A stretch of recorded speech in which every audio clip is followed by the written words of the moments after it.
Divine souls, as the world grapples with the pandemic situation, India has fallen to very, very difficult and grim circumstances.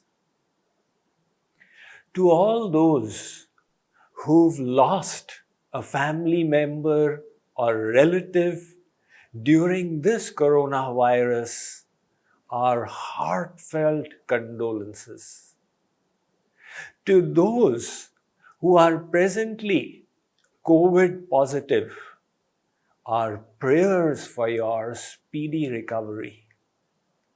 To those who are experiencing hardship in these trying times, our sympathy and our heartfelt support.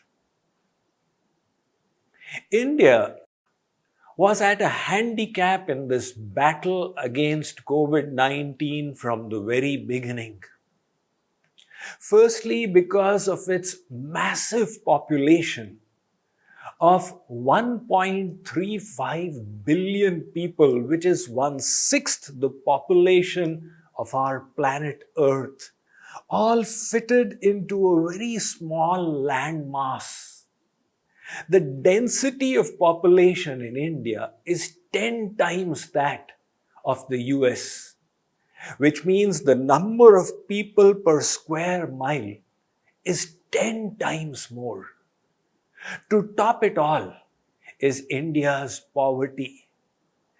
Having achieved independence after centuries of foreign rule, when it was plundered and looted on the point of the sword and the gun, India has emerged a poor nation and is recovering from there. It is only natural that it has limited healthcare resources. Nevertheless, the nation put up a brave front last year, and realizing its vulnerability to the pandemic, a very severe lockdown was observed through the country for 40 long days. But the virus was so obstinate, it outwitted all the lockdowns, and ultimately it began rising until it reached the peak and then started decreasing.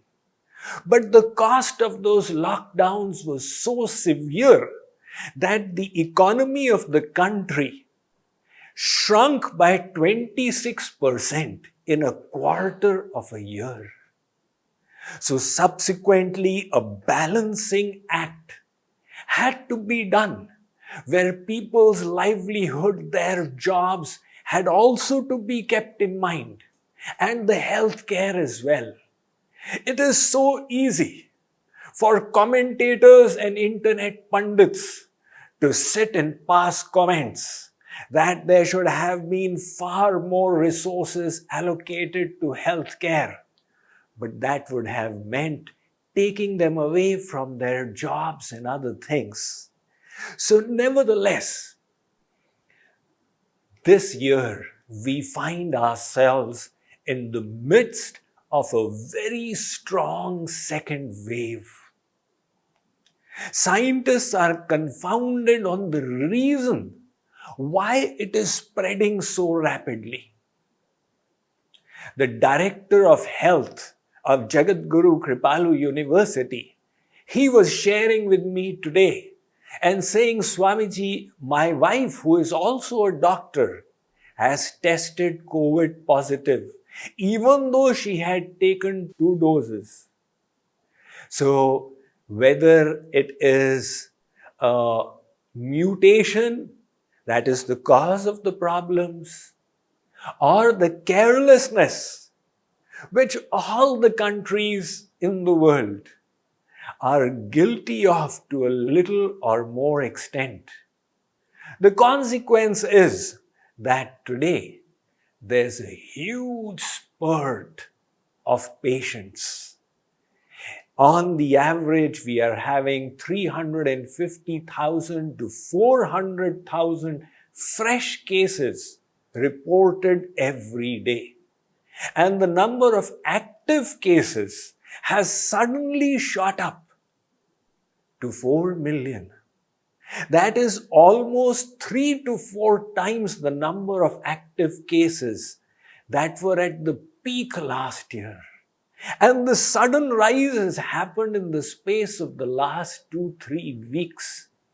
So no country's healthcare system is designed for that sudden surge. And a developing country like India, particularly handicapped, is at its wit's end on how to handle this situation.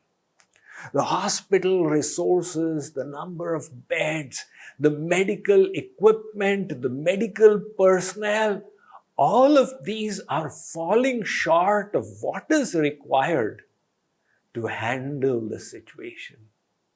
The irony is, the country that supplies vaccine to 80 countries around the world, and that was exhibiting its generosity by supplying medicine to America when America needed it last year, is today itself finding its resources so scarce. And the pity is that the one thing without which human beings cannot live for less than 5 minutes, the air itself, which we find all around us and which God has made available for us free of charge. Today, people are dying because of lack of oxygen. So one is the difficulty that the people are facing. But this difficulty should not be further exacerbated by the panic syndrome. Because if we go into panic, it is not going to help in any way. Ultimately, even though the cases are so many, even though there have been 19 million COVID positive over the last 13 months since when this pandemic began, that 19 million is a little more than 0.1%. So if you just logically think to all the Indians who are here with me, that do I really need to be shuddering about a danger that applies to me just 0.1%? People tell me, Swamiji, you should be scared. And I say, look, danger is an integral part of our journey in this world of Maya. There is danger at every step. The only thing this situation has done is put it in front of your face and you are more aware of it. I came across a lady in Singapore a few years ago. She was crossing the zebra crossing when she had the green light, and a speeding car did not stop, hit her. And ever since, she has led a challenged life. Now, hearing that, do we say, okay, I will never go over the zebra crossing again in my life? Last year, I came across a case in the papers in Texas where an Indian lady scientist was taking a morning run on one of the beautiful trails in Plano, Texas, when she was accosted, looted, and murdered. So these dangers are the reality, but do we say, I will never take a morning walk again? Anybody at any time can suffer from a paralytic attack. Anybody can be discovered with cancer cells. Danger is always there. But becoming fearful does not help us at all. The need of the moment is calmness and inner strength. Being a part of a congregation of devotees worldwide with thousands of members, I have been integral to the corona journey of many people in our congregation who fell sick over the last 13, 14 months. From the first time they sent me the message, Swamiji, I am COVID positive, until the day they got cured. I have been with them on their battles and seen again and again that the one thing that is most important to win this battle is inner strength. And that was my message to all of them. In some cases, they got cured in a week. In some cases, it stretched longer. I also know cases where it continued for 3.5 weeks, almost a month. And every time they would reach out, I would of course say, offer your prayers, but I would remind them to be strong. And I tell you that in every case, with that formula in their head, they won the battle. The virus may be strong, but the human spirit is stronger. And if you tell your organs, your brain, that I will succeed, remember, this little virus doesn't have the power to put you down. So, to any friends or relatives who are testing COVID positive, spread this message of courage, of strength, of bravery. That is the need of the hour. Unfortunately, this difficult situation, which brings out the best in so many, the healthcare workers, the frontline workers, also brings out the worst in a small section of society. And that tiny section, which starts hoarding oxygen cylinders just because they have the money to buy it, is a very unfortunate phenomenon. I would say it is better not to live than to live off a hoarded oxygen cylinder which was procured 3 months in advance with the extra cash that we had with us. So this is the opportunity to show our own selves what we are made of. It is difficult times, tough times, that bring out the best virtues in us. And the second unfortunate phenomenon that gets seen in such situations is the people who stand by the sidelines and play the blame game. And complicit in this to the large extent is a section of the media that spreads so much of negativity when they should be giving out a message of positivity, of faith and of hope. What is the point in splitting hair over whose fault it was? Are we God that we have the ability to judge? And even more pitiable is the manner in which the Western media is covering this event. People are calling me and saying, Swamiji, are the streets full of dead bodies? I say, what nonsense. I have come from a tour all over Odisha just 10 days ago. I never saw any such thing. From our ashram here, every day, people are going out for so many reasons. They are not saying that the streets are full of dead bodies.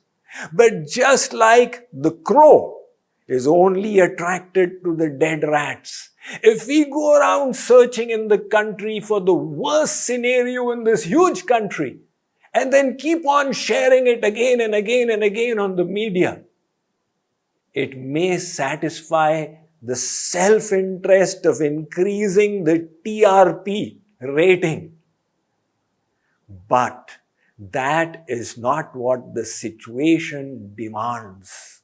To create a panic and fear syndrome, let us utilize whatever wisdom we have to strengthen ourselves, to strengthen the others. Many people have been messaging me over the last 10 days. Swamiji, the situation in India has gone very bad. Please fly out and come to America by the first flight. And others have been messaging me because today morning, or was it last night, the news came that America is going to be banning travel from India on 4th of May. So please leave by the 4th of May. See, is that the behavior of a human being? To leave a ship when it is sinking? Just like you people have your responsibility to your family. I have here in this ashram a family of 100 wonderful, divine, noble souls. Devotees who have sacrificed the whole world and who are leading a sacred life here in the service of God and Guru. Devotees who have been associated with me for 25 years and who are now retired and staying here and engaging in sadhana. We have got doctors who reside on campus 24 hours. We have got paramedical staff, physiotherapists, pharmacists, support staff. We have got workers who come in from the neighboring villages on a daily basis. We have got patients who come from near and far. I decided that let America ban travel. I'm going to stay here until this wave is tided over. Hopefully, that should be by the end of the month. And we are not going to panic. On our campus, we have got a charitable hospital that runs in the service of 20 villages nearby for a catchment population of 20,000 people. And as long as our medical staff is able to make it here, those who come from far, and our drivers are able to go and get them on the daily basis, we are going to keep it open. One of that charitable hospital is just below me as I speak to you. And the other is the naturopathy hospital as well, where people come from all over. And the staff there is determined, we will keep it open. The only condition is that whichever patient comes needs to show an RT-PCR report over the last 72 hours. So, in this situation, let us go over some of the tips and advice and wisdom on how best to handle this situation. Now, we all have repeatedly heard of things that we can take to boost our immunity. And for most of the Indians, that is not a new piece of knowledge. You have had it from childhood. Take the tulsi patta, take the black pepper, take giloy, take haldi, take ginger, etc. So all these things will help boost your immunity. Do your pranayam, do your yogasana, etc. at the same time. The more we are understanding about this virus, we are coming to know it spreads from person to person. It is also airborne. So keeping that in mind, one of the important contributions we can make in this situation to the solution is to not become part of the problem.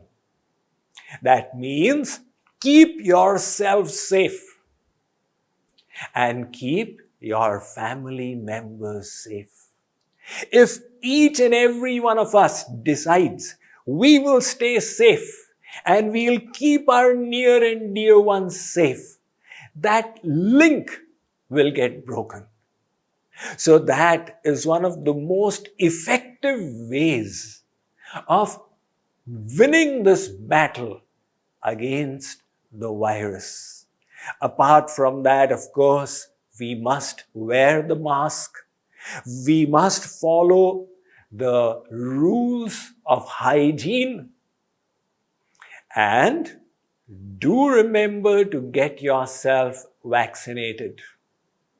Since I am now a senior citizen, 60 plus, so I had the privilege of receiving my second dose as well.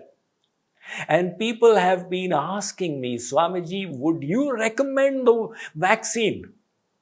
I say, look, science definitely recommends it. And my personal experience is the same. When I was a little child, I had a classmate who had polio.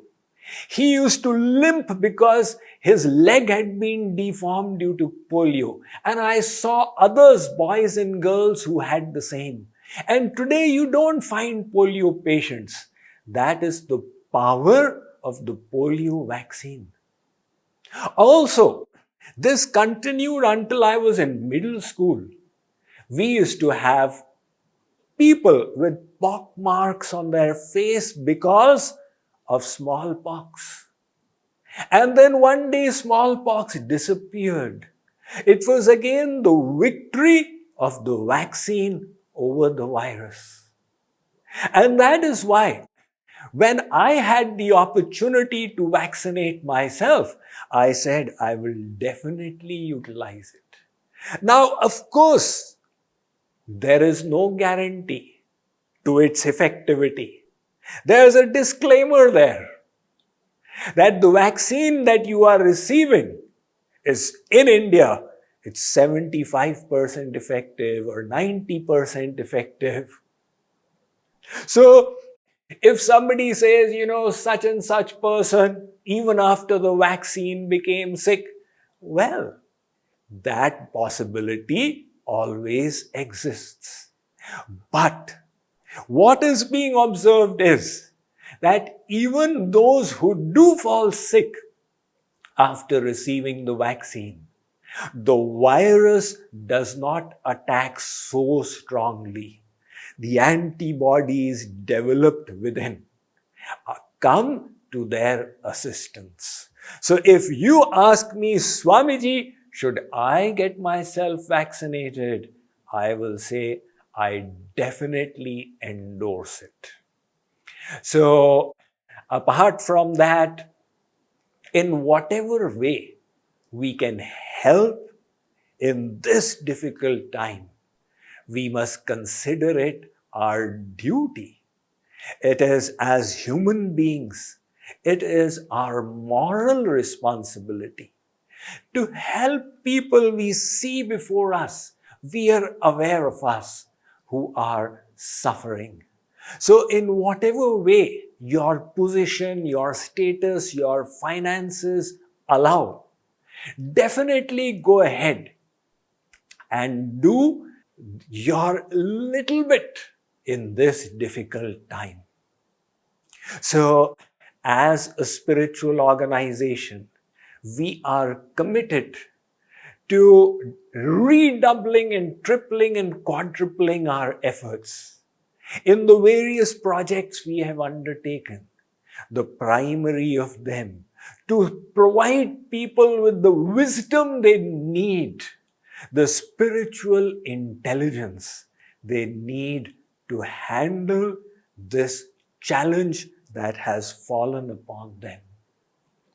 And apart from that, on behalf of the Jagadguru Kripalu University, 25 lakhs, which is 250,000 rupees, was donated to the Chief Minister's Relief Fund in Orissa. And if people have been asking us, our devotees, that Swamiji, how can we also participate? So you're welcome to go online on the JK Yoga websites.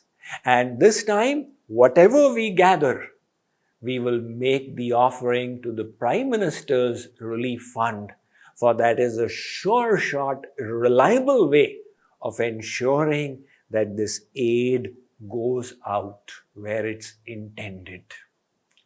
Another important thing that will give great strength is when we find meaning in this difficulty. When suffering befalls us, it is confusing, confounding, demoralizing, disappointing, shatters our hopes of the good life. But if we come to know that this hardship may be serving a higher purpose, then we willingly embrace that difficult time. So philosophically, what do we make of this? Has God left us to suffer? Is there no God? Why do such things happen? Well, actually, this should only strengthen our faith in God even further. It's a whole generation that has become completely materialistic, that has forgotten even the rules of dharma. And when we practice irreligion, when we forsake duty, at that time we never question. Narad was asked, when he came to the earth planet and returned to Vaikuntha, Narayan asked him that what did you see which was the most surprising? And Narad said, Dharmasya phalam echanti dharmam nechanti manava phalam papasya nechanti papam kurvanti yatnatah. Everybody wants the phal, the fruit of dharma, the opulence, the luxury, the comfort. But in the practice of dharma, they are lazy. Nobody wants the fruit of adharma, sin. And yet they strive and commit pap. So anyat bhuktam, anyat vancham, how is it possible? This serves as a course corrector. I am reminded of the story of a construction manager who was on the 6th story of a building that was being made. And he wanted to get the attention of his worker who was below. But because of the construction noise, the manager's, the supervisor's voice was not reaching the worker. So to grab his attention, he took a coin and threw it down. The worker saw a coin, he picked it up and put it in his pocket. The manager had a ring, he lifted it and he threw the ring. The worker said, wow, a golden ring, he put it in his pocket. The manager took out a 2,000 rupee note and floated it down. The worker said, such wonderful things are coming for me nowadays. Finally, with no other options, the supervisor took a pebble and chucked it so it hit the worker on his head. Now the worker felt the pain and looked up. So in the same way, God gives us so many gifts that we take for granted. The earth we walk upon, the sunlight we receive, the air that we breathe. And we forget that personality from whom all these gifts are coming. And sometimes, like the construction supervisor, God knocks us on the head to remind us that to enjoy here was not the end all of life.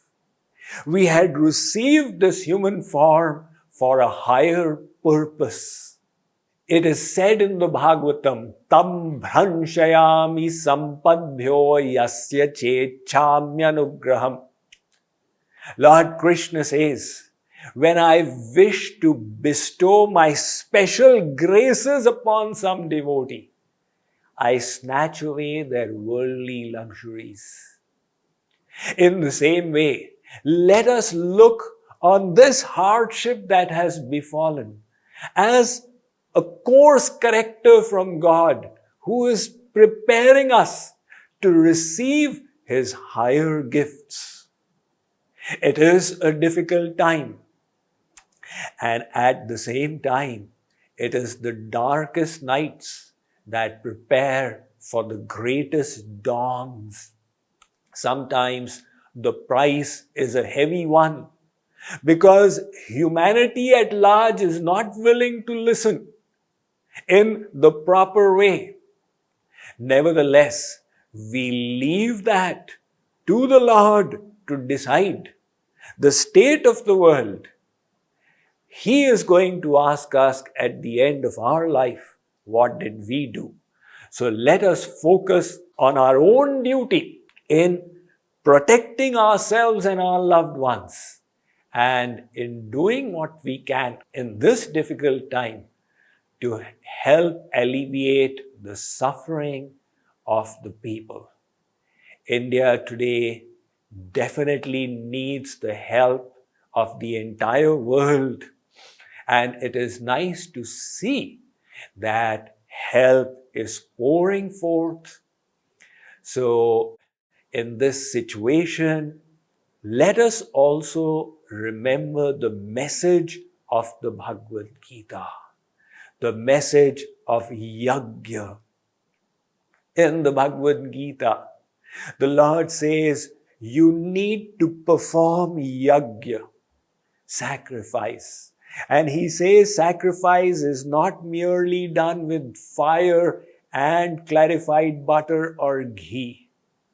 Whenever you do works with a higher intention, that is sacrifice.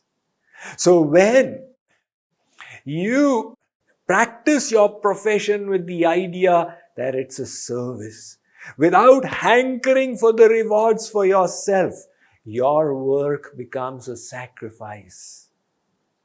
And the highest sacrifice as well, Lord Krishna states, Yajnanam japa yajñosmi.